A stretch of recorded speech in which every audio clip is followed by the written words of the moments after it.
श्री गुरु चरण कमलेभ्यो नमो नमः। बहुनाम जन्म नामन्ते ज्ञानवान प्रपद्यते वासुदेव सर्वमिति सा महात्मा सुदुर्लभा। आत्मदर्शन अमृतवाणी 1648। जो हमसे निर्बल है उनसे हम बड़े बन जाते हैं, उन्हें डराते धमकाते हैं, और जो हमसे बड़े शक्तिशाली हैं वे हमें डराते धमकाते हैं। तो जिससे हम जीत सकते हैं उससे तो बहादुरी दिखाते हैं, पर जिससे कमज़ोर होते हैं उससे डर जाते हैं। इस तरह दोनों ओर हिंसा ही हिंसा होती है। कहीं भी ऐसी स्थिति नहीं बनती जहाँ परमात्मा से हमारा सामीप्य हो। वाणी 1648। वाणी 1649। बहुत परिश्रम के बाद शांति ना मिलने का एकमात्र कारण यही है कि हमने परिश्रम तो बहुत किया पर अपनी दृष्टि का परिवर्तन नहीं किया। कहीं हमें और कुछ नज़र आता है और कहीं कुछ और, अर्थात कहीं हम परमात्मा के समीप होते हैं और कहीं बहुत दूर। इस तरह से जीवन में कभी शांति आनंद नहीं आ सकता, हमेशा बनने बिगड़ने की स्थिति बनी रहती है। वाणी 1650। जब हमें स्वतः में और दूसरों में दोनों ओर परमात्मा नज़र आने लगेंगे तब किसी से हमारा ना अपनापन रह जाएगा, ना किसी से पराया देखेंगे, अपितु हर जगह अपना ही स्वरूप, अपने ही हाथ पैर, अपने ही विचार, अपनी ही करनी समझ पड़ेगी। सभी अंगों की एक दूसरे की तरह सुरक्षा होती रहेगी। वाणी 1651। भगवान के रूठने पर सारी दुनिया हमसे रूठी नज़र आने लगेगी, कोई हमारा हितैषी ना बचेगा। इसलिए परमात्मा की नाराज़गी ही अधिक चिंता होनी चाहिए, ना कि दुनिया को खुश करने की चिंता। दुनिया बहुत बड़ी है, उसे हम किसी तरह खुश नहीं कर सकते, क्योंकि यहाँ विभिन्न विचारों मतों वाले लोग हैं। वाणी 1652। तपस्या से, नाम जप से चित्त में एकाग्रता आती है। इससे हमारे मन का द्वैत समाप्त होता है। द्वैत समाप्त होने पर हमारा काम पूरा हो जाता है। प्रत्येक व्यक्ति को यह काम करना होगा। समय चाहे जितना गुजारते जाएं, जब तक मन की एकाग्रता एक रूपता नहीं होगी तब तक करना बना ही रहता है। इसलिए दुनिया के काम को करते हुए भी यह सब परमात्मा का है, ऐसा याद रखना है। यहाँ जो भी मिलेंगे तब किसी से द्वेष नहीं होगा, अपितु सबसे प्रेम ही होगा, क्योंकि जो कुछ किया सोचा जा रहा है उसमें दूसरा नहीं होगा, एक परमात्मा ही होगा। वाणी 1653।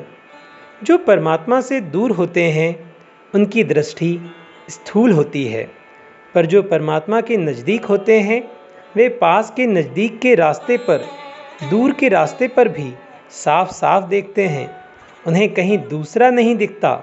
इस तरह दोनों एक दूसरे से विपरीत दिशा में ही चलते हैं। एक शांति की राह पर, दूसरा अशांति की राह पर भटकता रहता है।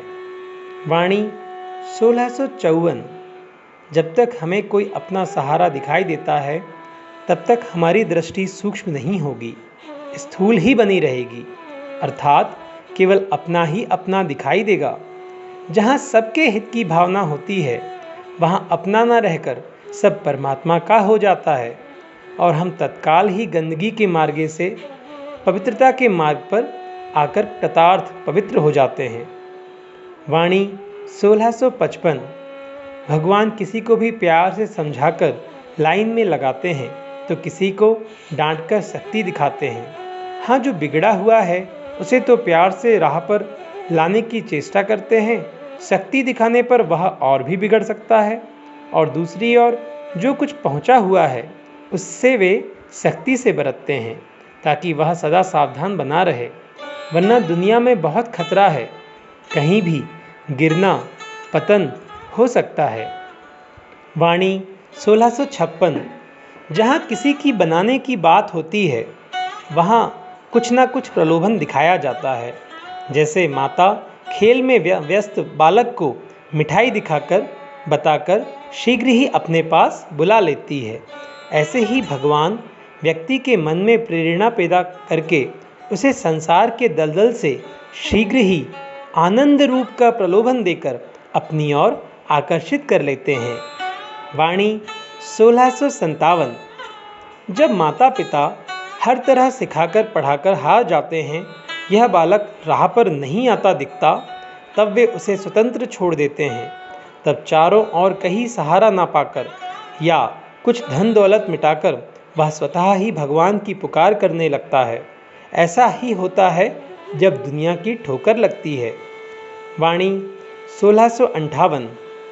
जब तक माता पिता का सहारा बच्चे को मिलता रहता है, तब तो वह बिगड़ता ही रहता है। किसी दूसरे का सिद्धांत उसे अच्छा नहीं लगता। वह सोचता है माता पिता खूब कर रहे हैं, तब क्या करना है, कुछ करके सब चल रहा है। पर जब सिर पर बजती है, तब अक्ल ठिकाने आ जाती है। वहाँ तो एकमात्र भगवान का ही होना होता है, दूसरे का नहीं। वाणी 1659। जहाँ शांति का भंडार सुख की राह है, वह देश तो सागर पार ही है। वहाँ तो पहुँचना होगा इस देश को छोड़कर। यह देश तो अपना है, वह कैसे छूटेगा। अरे अपने वाले सब छूट रहे हैं, तो हम और पहले ही इन्हें छोड़कर सुहावने परमात्मा के देश को चल दें। दुनिया वाले हमें रोकें तो हम उनकी अनदेखी करके अनसुनी करके आगे बढ़ जाएं। तब हम देखेंगे जो हमें रोकने का प्रयास कर रहे थे, वे भी हमारे पीछे हैं। श्री गुरु चरण कमलेभ्यो नमो नमः। सभी को दंडवत प्रणाम।